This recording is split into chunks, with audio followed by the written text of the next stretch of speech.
ये क्या, आज पूरी नगरी इतनी शांत क्यों है? मंदिर की घंटियां तो बज रही हैं, लेकिन वातावरण में कोई अजीब सी रिक्तता है, क्योंकि प्रभु जगन्नाथ जी आज अपने स्थान पर नहीं हैं। बहुत कम लोग जानते हैं कि एक समय ऐसा भी आया था जब स्वयं प्रभु जगन्नाथ ने पूरी धाम को छोड़ने का निर्णय लिया था। उस दिन प्रभु गर्भगृह में शांत बैठे थे।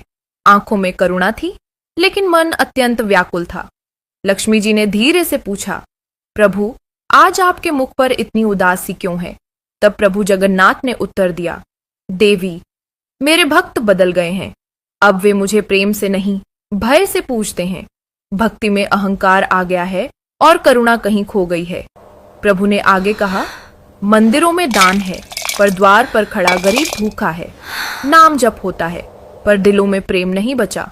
जहां प्रेम नहीं, वहां मैं नहीं रह सकता। इतना कहकर प्रभु जगन्नाथ अंतर्ध्यान हो गए। अगली सुबह जब मंगला आरती का समय आया तो मंदिर में कोहराम मच गया। गर्भगृह खाली था। पुजारी, राजा और भक्त सब स्तब्ध रह गए। पूरी नगरी रो पड़ी। दिन बीतते गए, प्रभु नहीं लौटे, और तभी प्रकृति भी मानो रूठ गई।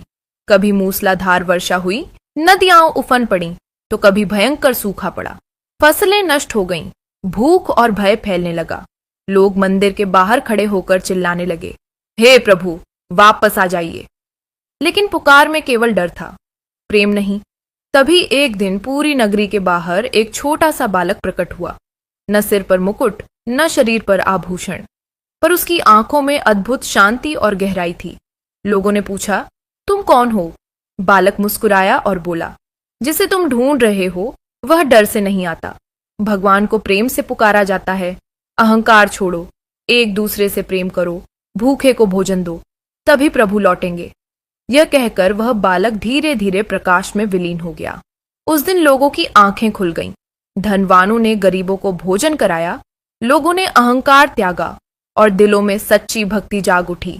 और फिर एक पवित्र रात जगन्नाथ मंदिर के गर्भगृह में दिव्य प्रकाश फैल गया। प्रभु जगन्नाथ पुनः अपने स्थान पर विराजमान थे। सुबह मंदिर के द्वार खुले तो जयकार गूंज उठा, जय जगन्नाथ। लक्ष्मी जी ने मुस्कुराकर कहा, प्रभु, अब सब ठीक है? जगन्नाथ जी बोले, हाँ देवी, अब यहाँ प्रेम है, और यही इस कथा का संदेश है। भगवान मंदिरों में नहीं, वह वहां रहते हैं जहां सच्चा, निर्मल और निष्कपट प्रेम होता है। जहां प्रेम है, वहीं जगन्नाथ हैं।